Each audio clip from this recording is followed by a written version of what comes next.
நம் ஆண்டவர் இயேசு கிறிஸ்துவின் நாமத்தினால் மகிழ்ச்சியும் சமாதானமும் நம் அனைவரோடும் இருப்பதாக. எரேமியா 30:12-19 முடிய ஆண்டவர் இவ்வாறு கூறுகின்றார்: உனது காயத்தை குணப்படுத்த முடியாது, உனது புண் புறையோடி போனது, உனக்காக வாதிட எவனும் இல்லை, உனது காயத்தை ஆற்ற மருந்தே இல்லை, உன்னை குணப்படுத்தவே முடியாது. உன் காதலர் அனைவரும் உன்னை மறந்து விட்டனர், உன்னை அவர்கள் தேடுவதே இல்லை. மாற்றான் தாங்குவது போல நான் உன்னை தாங்கினேன், கொடியொன் தண்டிப்பது போல நான் உன்னை தண்டித்தேன். ஏனெனில் உனது குற்றம் பெரிது, உன் பாவங்களோ எண்ணற்றவை. நீ நொறுக்கப்பட்டதை எண்ணி ஏன் அழுகின்றாய்? உனது வேதனையை தணிக்க முடியாது, ஏனெனில் உனது குற்றமோ பெரிது, உன் பாவங்களோ எண்ணற்றவை. எனவே இவற்றையெல்லாம் நான் உனக்கு செய்தேன். ஆயினும் உன்னை விழுங்குவோர் எல்லாரும் விழுங்கப்படுவர், உன் பகைவர் எல்லாரும் ஒருவர் விடாமல் நாடு கடத்தப்படுவர். உன்னை கொள்ளையடிப்போர் அனைவரும் கொள்ளையடிக்கப்படுவர், உன்னை சூறையாடுவோர் அனைவரும் நான் கையளிக்க சூறையாடப்படுவர். நான் உனக்கு நலமளிப்பேன், உன்னுடைய காயங்களை ஆற்றுவேன் என்கிறார் ஆண்டவர். ஏனெனில் தள்ளப்பட்டவள் என்று உன்னை அழைத்தார்கள், இந்த சீயோனை பற்றி கவலைப்படுவார் யாரும் இல்லர் என்றார்கள்.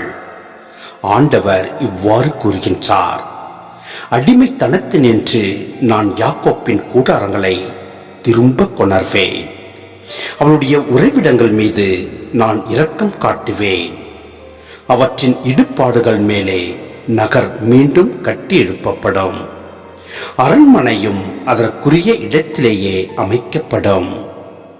அவர்களிடமிருந்து நன்றி பாக்கள் எழுப்பி வரும், மகிழ்ச்சி உருவோரின் ஆரவாரம் கேட்கும். அவர்களை நான் பலுகி பெருக செய்வேன், அவர்கள் எண்ணிக்கையில் குறைய மாட்டார்கள். நான் அவர்களை பெருமைப்படுத்துவேன், இனி அவர்கள் சிறுமையுற மாட்டார்கள். சிந்தனை: மக்களின் பாவத்தை முன்னிட்டு அவர்களை தண்டித்த ஆண்டவர் அவர்களின் வேதனையை கண்டு மனம் இறங்குகிறார். பிறரது துயர் கண்டு மகிழ்பவர் அல்ல நம் இறைவன். தண்டிப்பதும் அல்ல, நல்வழிப்படுத்துவதும் நெறிப்படுத்துவதும் தான் அவரது நோக்கம். வேதனையின் காலத்திலிருந்து விடுதலையை தருபவர் கடவுள். எனவே இதனை தண்டனையின் காலம் என்பதை காட்டிலும் குணப்படுத்துதலின் காலம் என்பதே மிகவும் பொருத்தமானது. செய்த தவறுகளுக்காக தன்னால் தண்டிக்கப்பட்ட குழந்தை தண்டனையை தாங்க முடியாமல் கதறும்போது மனம் இறங்கும் தந்தையைப் போல கடவுள் செயல்படுகிறார். போதனையை கேட்டு மனம் மாறாத மக்களுக்கு வேதனையை கொடுத்து அவர்களை நெறிய வழிக்கு கடவுள் அழைத்து வருகிறார். அஞ்சாதே, கலங்காதே என தேற்றுகிறார்.